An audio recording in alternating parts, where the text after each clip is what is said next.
And welcome back. Well, there's no question that we connect to the internet and the world more than ever. But along with these devices and apps that bring opportunities, they can also pose risks.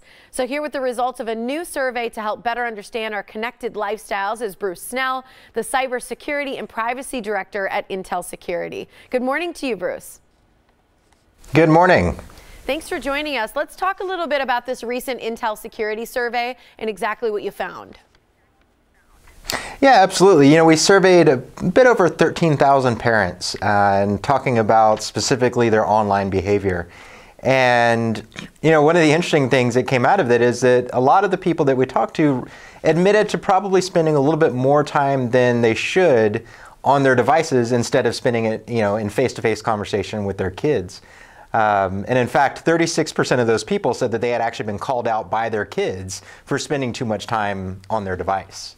Well, yeah, I hear it all the time. I see it at restaurants. You see it at dinners, at home. So is it that we are face-to-face, but we're just on our phones? Or is it that we're not even putting together that time to be with people? Well, I think a lot of it is that we're in the same room, but in completely separate worlds, you know. In fact, when we talked to the parents, they said that about 48% of those people said that their kids spend about 1 to 2 hours a day on a connected device, and about 20% said that they spend about 3 to 4 hours every day on a connected device, and these are the kids. So, you know, obviously the kids are probably around at home, but they're just spending this time connected to the internet and not necessarily connected with each other. One of the things I know my co-host Molly does with her kids and many other parents are starting to do is making sure the kids don't bring their phones to the bedroom, especially at night. But in your survey, you found, what, 76% of parents allow their child to bring their phone into their bedroom? Yeah, and well, allow, I don't know if is the right the right word. We did see that 76% take their device to bed. A correlation to that was that 32% of the people we surveyed said that they actually had a regular argument with their kids about taking a device to bed. So it's definitely, you know, one of those things that kids are starting to sneak them in. It's no longer, you know, hiding under the blankets with a flashlight reading a book. You know, you've got your own flashlight because the device is lit up. But I think it's one of those things that they learn from adults. You know, a lot of these habits that kids pick up, they pick up from us. I mean, I'm definitely guilty for, you know, of reading my phone while I'm supposed to be going to bed. Absolutely. I mean, how happy would parents be if they walked in and they saw their kid reading a book under the covers, trying to sneak that these days? So how can parents better protect and keep their families safe when we're talking about all these ways to get them more responsible online? Mm-hmm. You know, the number one way I think is to establish a really good baseline of behavior.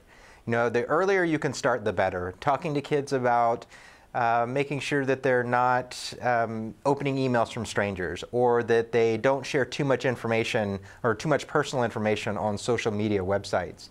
These are all things that as adults I think we take for granted, but kids have kind of grown up with the internet and they're kind of desensitized to it.